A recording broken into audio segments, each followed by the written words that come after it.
कैसे हुआ कबीर सिंह? भाई बहुत ही इंटरेस्टिंग कहानी है एक्चुअली। मैं करने गया था थिएटर बॉम्बे। इसके पहले भी जा चुका था मैं। पृथ्वी थिएटर में मैं परफॉर्म करता था मेरे ग्रुप के साथ जिसका नाम है मैड अबाउट ड्रामा।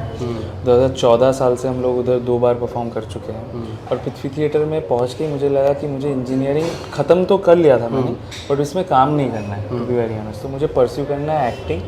एक्टिंग सिर्फ था नहीं, तब मुझे वो थिएटर ग्रुप के साथ काम करना था। हम लोग बहुत कुछ करते थे, हम लोग वर्कशॉप्स करवाते थे, बहुत कुछ करवाते थे। तो मुझे लगा कि इसमें ही मुझे काम करना है, मुझे वो 9 to 5 जॉब नहीं करना है।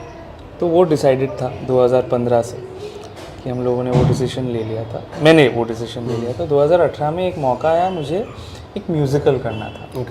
मतलब मुझे बहुत दिनों से एक म्यूज़िकल करना था। तो एक मौका आया कि डिज्नी एक म्यूज़िकल बना रहा है अलादीन, जिसका नेशनल लेवल में ऑडिशंस हो रहे हैं। तो मुझे तो काफ़ी इंटरेस्टिंग लगा ये चीज़, because I was always wanting to be a part of a musical. तो 2018 में मैंने वो लीप ले लिया कि भाई मुझे ऑडिशन पे जाना है। और मैं बहुत मतलब I was a fat person, so I was a little conscious of my weight as to how I look. So I was not really garnering the confidence to go for these auditions as you speak, because मुझे लगता था कि सिर्फ दुबले लोगों को ही शायद लेते थे। And I went for it. I still went for it. I showed some courage and went for it. And funnily enough, I got selected. तो इसके लिए मैं बॉम्बे चला गया 2018 के जनवरी में। तो हम लोग सिर्फ रिहर्सल करते थे, मुझे कोई भी मौका नहीं मिला। लोग जब बॉम्बे जाते हैं ना, ऐसा होता है कि बॉम्बे लोग जब जाते हैं, कोई भी एक्टर अगर जाता है तो they go to various places to give their introduction. कि मुकेश छाबड़ा के पास चला गया कोई अभी बहुत सारे और भी कास्टिंग एजेंसीज है, जो कास्टिंग बे हो गया, ये सब बहुत सारे कास्टिंग एजेंसीज पे वो लोग इंट्रोस देने चले जाते हैं कि भाई मैं ये हूँ, मेरा साल मैं 29 साल का हूँ या 28 साल का हूँ या 25 साल का हूँ, ये मेरे प्रोफाइल्स हैं। ये मुझे करने का मौका ही नहीं मिला, बिकॉज हम लोग का ऑलमोस्ट 12 घंटे का रिहर्सल रहता था। और मैं रहता था एक जगह पे जहाँ जिसका नाम है पनवेल, जो 2.5 घंटा दूर है अंधेरी से, जहाँ पे हम लोग का रिहर्सल्स होते थे। You know, so it was almost like you are a Calcutta boy, right? If you lived in Mednipur, the amount of travel that you would have to do every day, that was my travel every day. Delhi का मतलब गुड़गांव से Noida? Exactly, Gurgaon से Noida. So that was my travel every day. That was my commute every day by train, because पैसे भी उतने नहीं थे. I don't want to complain कि उतने नहीं थे, but उतने नहीं थे यार। तो सुबह उठ के वो लोग करते थे। By the time I used to reach, I was so tired कि और कुछ करने का मन ही नहीं करता था।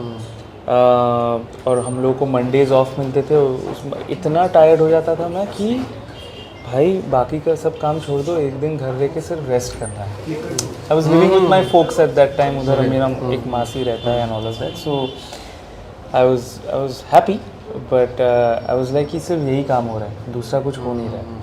But luckily enough, I don't know how, somebody had watched my play. Okay. Not the play that I was doing, the musical, but the plays that I had done back in the Prithvi Theatre and all of that. And they suggested my name for the Kabir Singh audition. I did not even know about Arjun Reddy. तब तो वो नाम भी कबीर सिंह था, पता नहीं था। They were like कि अर्जुन रेड्डी का रीमेक बन रहा है, Shahid Kapoor is there in this film, would you like to try out for the audition? मुझे लगा ये क्या हो गया भाई, मुझे कैसे जानते हैं लोग। मेरे पास ऑडिशंस भी आ गए, इतना बड़ा ऑडिशन। मैं देख रहा हूँ कि बहुत बड़ा रोल है यार, मतलब ऑलमोस्ट 4 पन्ने का एक सीन था। और मेरा हिंदी भी उतना खास नहीं था तब, मतलब Disney Aladdin is an English play, it's not that I had to interact a lot in Hindi, but या whatever, you are living in Bombay, so a lot of people there speak in Hindi, तो एक हो जाता है कि आदत बन जाता है। तो और मेरे शोज़ ख़त्म होते थे 11 PM को। 11 PM के बाद मुझे जाना पड़ता था Panvel, as I said. So by the time I reached, it was almost around 1:30 AM or 2 AM. And the next day again it's the show. So मुझे लगा कि मैं नहीं जाने वाला हूँ ये ऑडिशन के लिए, क्योंकि मुझे ख़राब इंप्रेशन नहीं देना था एज अ फर्स्ट इंप्रेशन। मैं ये सब सोच रहा था कि ऑलमोस्ट नहीं जा रहा था मैं ऑडिशन के लिए। Then a God sent guy who was in the form of my mama. He's almost at the age of an elder brother to me, but in relation he's my mama. He said that you should never do that. You know, you should go for it, try it out. Whatever happens is in your fate. Yeah, exactly. You should Don't reject yourself. Don't reject yourself. Because I was genuinely doubting myself. And the moment I could moment I succumb to that is where the problems start. The moment I overcome it is when things start opening up. Exactly. So I went for the audition. I don't know why the universe conspired and I gave a decent enough audition. और audition देके पता नहीं चलता है कि भाई आपको मिल गया या कुछ भी हो गया, आपको सिर्फ पता चलता है कि भाई उन लोगों के रिएक्शन से आपको यही पता चलता है कि अच्छा गया है शायद. और बहुत दिनों बाद मैंने अपने आप को एक रेड वेलवेट केक के साथ ट्रीट किया था, बहुत दिनों बाद, वो ऑडिशन के बाद. 1 week later our shows were getting over, it was almost at the end, our season got over. And I am not at all exaggerating this, ये सिनेमैटिक बनाने के लिए मैं नहीं बोल रहा हूँ.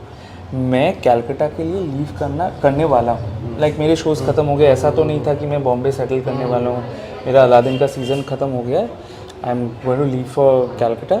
आई am just about to leave for the airport. Okay. तब वो कास्टिंग एसोसिएट का कॉल आता है. और फनी पार्ट ये है कि जहाँ पे मैं रहता था, कोपरोली बोल के एक जगह है, पनवेल के अंदर कोपरोली बोल के एक जगह है जहाँ पे मैं रहता था ना. Very funnily, I know it sounds very cinematic and you all might think I am adding it for effect, but I am not at all exaggerating. There was no phone network, only WhatsApp used to work because the Wi-Fi used to work. So that guy was trying to call me and he couldn't get me. So he WhatsApped me. He's like, please call urgent. और मैं कहाँ से call करूँ? एक idea का number था जहाँ से कुछ थोड़ा बहुत नेटवर्क मिलता था. So I tried to call from that phone. He hi, you were trying to call. Hey, you have been shortlisted for that role. अभी भी नहीं बोल रहा कि you have been selected, you have been shortlisted. मुझे कहाँ पता है कि शॉर्टलिस्ट का मतलब क्या होता है. It's was my first audition. I was like wow, thank you so much. तो क्या करना पड़ेगा अभी? So you are in Bombay only? No, I am तो leaving for Calcutta. Like literally now I am leaving for the airport. अरे no, don't leave man. No, sir, I have to leave. I have some commitments there because I had some commitments here for a day or two. I have to come. But if you want me to come back, I will come back. Needless to say, within 2 days they again called me, so I had to come back again to Calcutta, and I met the director the next time I came, and yeah, he just told me welcome on board, And the rest is history. and the rest is sort of history. Exactly.